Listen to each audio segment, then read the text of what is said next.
Shalom علیکم، میں ہوں مختار امین شلو اور ہم آپ کو ادامہ ٹی وی کے خصوصی پروگرام نانے بکا دی بریڈ آف لائف میں خوش آمدید کہتے ہیں۔ ان دنوں کرسمس کی آمد ہے، لہٰذا آج سے ہم تجسم المسیح کی بابت الہامی پیغامات کا آغاز کر رہے ہیں۔ آئیں خدا کے زندہ کلام کی تلاوت سنیں۔ ابتدا میں کلام تھا اور کلام خدا کے ساتھ تھا اور کلام خدا تھا اور کلام مجسم ہوا اور فضل اور سچائی سے معمور ہو کر ہمارے درمیان رہا، اور ہم نے اس کا ایسا جلال دیکھا جیسا باپ کے اکلوتے کا جلال۔ یوحنا کی انجیل اس کا پہلا باب 1 اور 14 آیت۔ اناجیل اربع میں مسیح یسوع کی زمینی زندگی، طرز عمل، رہن سہن اور اخلاق و عادات سے متعلق نہایت کم بیانات پائے جاتے ہیں، کیونکہ نئے نامے کا بیشتر حصہ آسمانی باپ کی پاک مرضی، گواہی اور خدمت سے وابستہ ہے، جس کی تکمیل کے لیے خدا کا ازلی کلمہ فرش خاکی پر خیمہ زن ہوا تھا۔ تاہم وہ مختصر الفاظ و فکرات اظہار تشکر کے لیے کافی ہیں کہ الوہیت نے حقیقی معنوں میں جسم اختیار کیا تھا۔ اس کی فوق الفطرت ہستی کسی دیو مالائی کہانی پر مشتمل نہ تھی، بلکہ اس کا وجود ہم انسانوں کے مشابہ تھا۔ پولس رسول نے مسیح یسوع کے تجسم کی بابت اپنے ایک پاسبانی خط میں لکھا کہ اس میں کلام نہیں کہ دینداری کا بھید بڑا ہے، یعنی وہ جو جسم میں ظاہر ہوا اور روح میں راست باز ٹھہرا اور فرشتوں کو دکھائی دیا اور غیر قوموں میں اس کی منادی ہوئی اور دنیا میں اس پر ایمان لائے اور جلال میں اوپر اٹھایا گیا۔ پہلا تیموتھیوس کا خط اس کا 3 باب اس کی 16 آیت۔ انجیل جلیل کے اصل یونانی متن میں دینداری کے لیے یونانی زبان کا لفظ یوسیبیا وارد ہوا ہے اور اس کا مطلب ہے خدا پرستی۔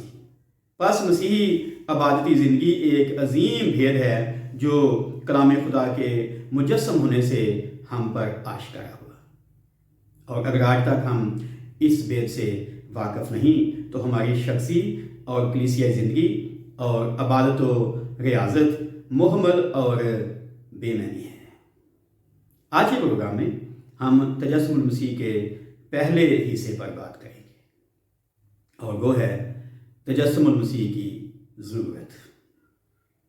پچھلے پروگرام میں ہم نے خدا کے پاک کلام میں سے سیکھا تھا کہ خالق خدا یہوہ الہیم نے انسان کو اپنی جلالی صورت اور لازوال شبیہ پر خلق کر کے آدم اور حوا کو برکت دی کہ وہ زمین کو معمور و محکوم کریں اور کائنات رنگوبو پر اپنا خدا داد اختیار لاگو کریں۔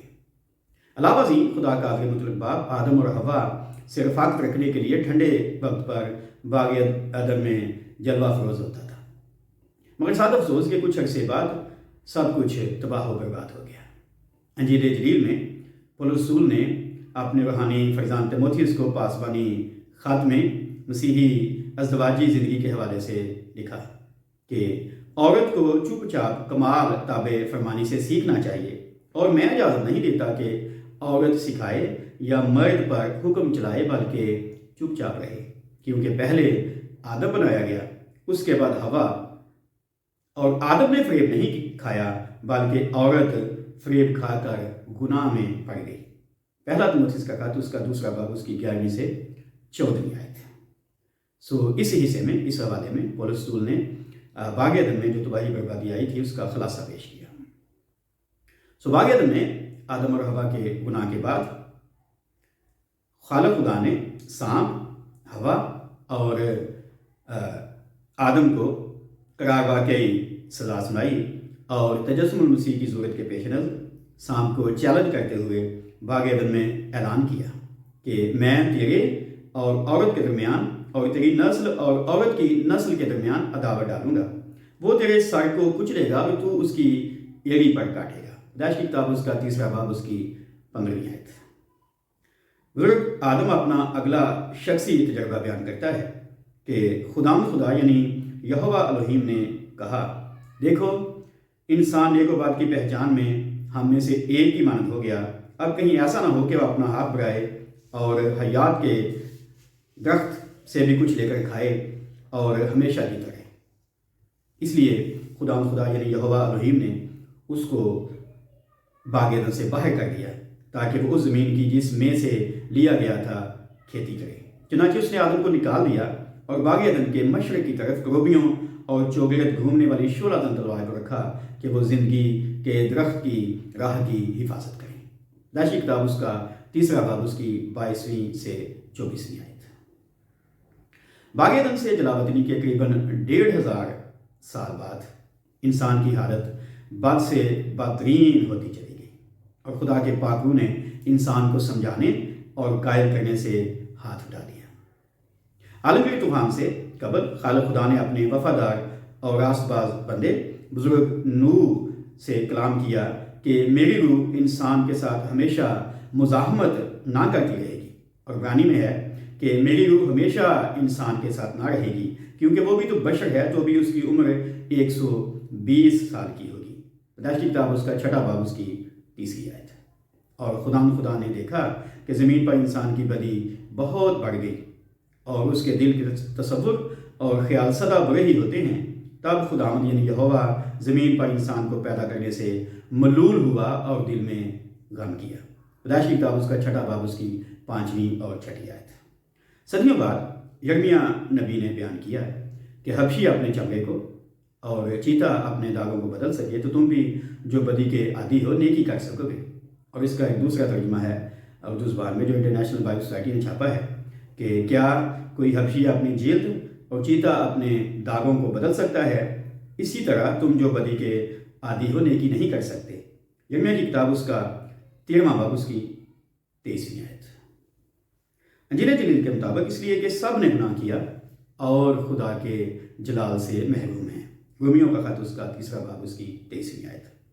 پولس رسول اپنا شخصی تجربہ بیان کرتا ہے کہ کیونکہ میں جانتا ہوں کہ مجھ میں یعنی میرے جسم میں کوئی نیکی بسی ہوئی نہیں، البتہ ارادہ تو مجھ میں موجود ہے مگر نیک کام مجھ سے بن نہیں پڑتے۔ چنانچہ جس نیکی کا ارادہ کرتا ہوں وہ نہیں کرتا، مگر جس بدی کا ارادہ نہیں کرتا اسے کر لیتا ہوں۔ رومیوں کا خط اس کا 7 باب اس کی 18 اور 19 آیت۔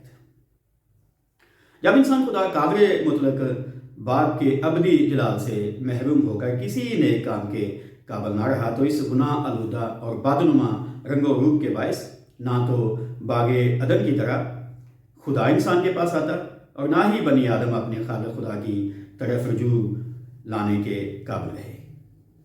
مسیح شریعت کا تقاضا تھا کہ اگر نقصان ہو جائے تو جان کے بدلے جان لے، اور آنکھ کے بدلے آنکھ، دانت کے بدلے دانت، اور ہاتھ کے بدلے ہاتھ، پاؤں کے بدلے پاؤں۔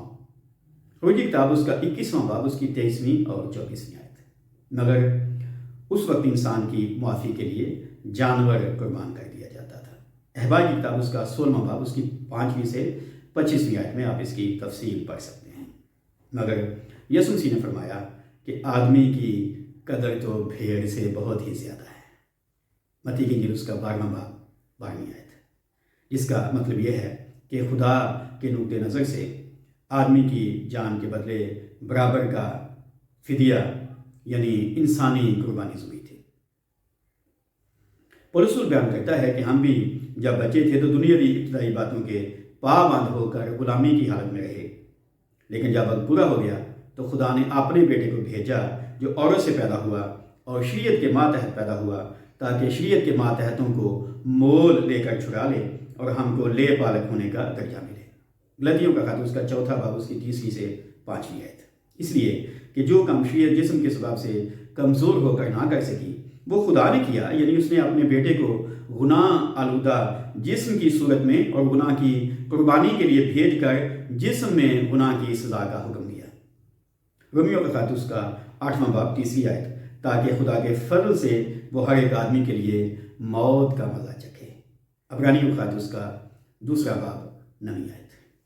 اب جب ہم یہ بات کرتے ہیں کہ تجسم المسیح کی ضرورت کیا تھی تو اس سلسلے میں اگلی بات یہ ہے کہ ضرور تھا کہ انسان کی معافی کے لیے کوئی درمیانی ہو، یعنی خدا اور انسان کے درمیان میں ایک درمیانی ہو جو الہی تقاضوں کو یعنی خدا کی باتوں کو، اس کے عدل کو بھی پورا کر سکے اور انسان کی نمائندگی کر سکے کہ انسان کی خدا کے ساتھ اپنے خالق کے ساتھ دوبارہ صلح ہو جائے۔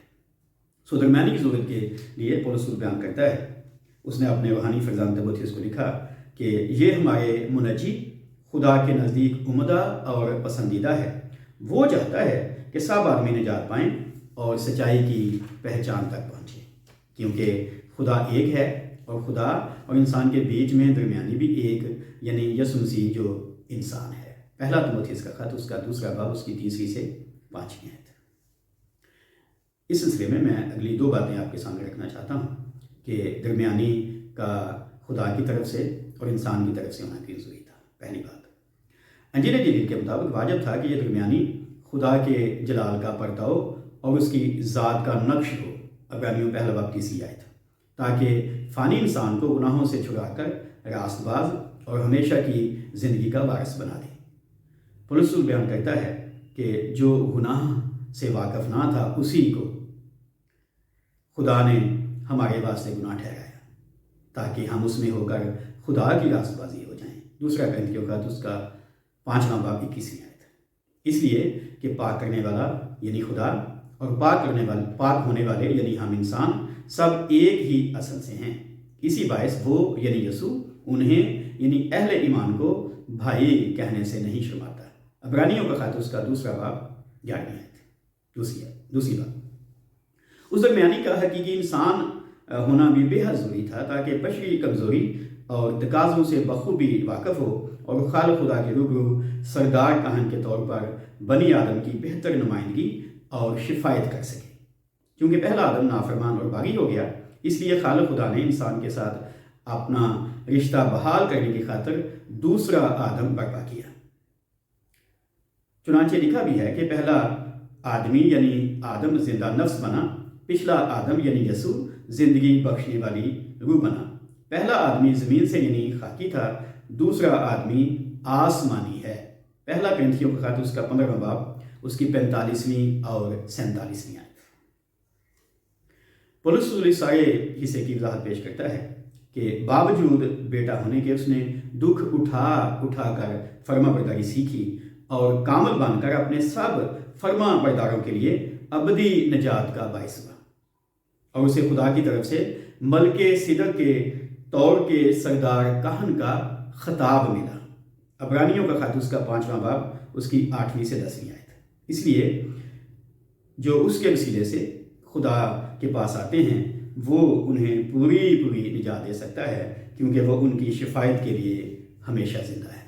عبرانیوں کا خط، اس کا 7واں باب، اس کی 25ویں آیت۔ اور یسوع مسیح بھی کہا تھا یوحنا کی انجیل کے 14ویں باب میں، کوئی میرے وسیلے کے بغیر باپ کے پاس نہیں آتا۔ مقدس لوکا طبیب تجسم مسیح کا احوال بیان کرتا ہے کہ 5 قبل مسیح کے دوران بیت لحم کے چرواہے رات کو میدان میں رہ کر اپنے گلے کی نگہبانی کر رہے تھے، اور خداوند کا فرشتہ ان کے پاس آ کھڑا ہوا اور خداوند کا جلال ان کے چوگرد چمکا اور وہ نہایت ڈر گئے۔ مگر فرشتے نے ان سے کہا، ڈرو مت، کیونکہ دیکھو میں تمہیں بڑی خوشی کی بشارت دیتا ہوں جو ساری امت کے واسطے ہوگی، کہ آج داؤد کے شہر میں تمہارے لیے ایک منجی پیدا ہوا، یعنی مسیح خداوند۔ لوکا کی انجیل، اس کا 2 باب، اس کی 4 سے 11ویں آیت میں آپ تفصیلات پڑھ سکتے ہیں۔ غور کریں کہ خدا کے فرشتے نے ابن خدا کے تعارف اور خدا پرستی کے بھید کو اجاگر کرنے کے لیے صرف 2 الفاظ استعمال کیے، پہلا مسیح اور دوسرا خداوند۔